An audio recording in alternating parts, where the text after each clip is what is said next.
Thank you, Governor. And it's so good to be here in Summit County tonight and to see all the good people. How many of you are delegates here? Thank you. Thank you for the service. It's also great to see some of my colleagues from the legislature, Representative Birkeland and Senator Johnson. It's good to see you here. Thank you for all the work that you do.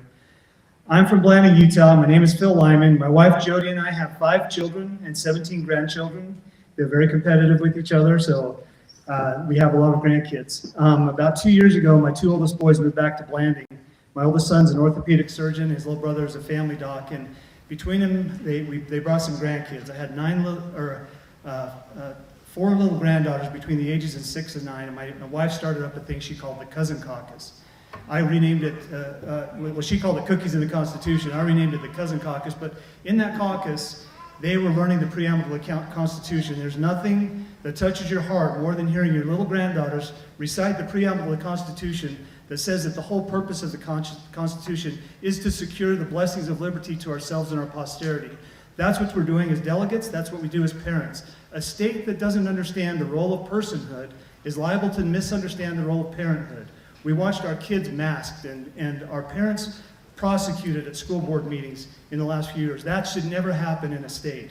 A state that understands statehood will stand up to the federal government. I was a county commissioner in San Juan County, and I felt an obligation to stand in the gap between the citizens and the federal government. These people were having their lives destroyed, their occupations taken away from them. And I watched this systematically going down this path. The Declaration of Independence tells us that when we observe a pattern of abuses and usurpations that pursue invariably the same end, that we have an obligation, we have a right and a duty to stand up. And so I ran as county commissioner.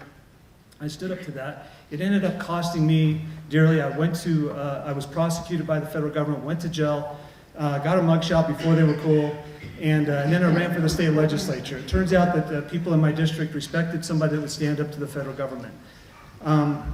I also got a pardon from Donald Trump shortly after that. I believe I'm the only legislator in the history of Utah that ran for the state legislature while they had a parole officer. But the point being there that I will stand up. I will stand up to the federal government. A state that won't stand up to the federal government is not really a state. They're an administrative subunit of the federal government. We have to have strong states. You know, God bless Texas for what they're doing right now. I love to see the way they stand up to the invasion of the southern border. I was down at the southern border in December, and I watched those things happen. I watched that happen. So thank you to Governor Abbott for standing up against the southern border. But states have the same obligation to prevent the invasion that we see happening in our second grade classrooms. CRT, critical race theory, I believe now that I've learned as much as I can learn about it, it's one of the most evil things that we could ever experience, to teach children that they are inherently racist or inherently a victim. So I'm running for governor because I believe states should be states and should stand up to the federal government. Thank you very much.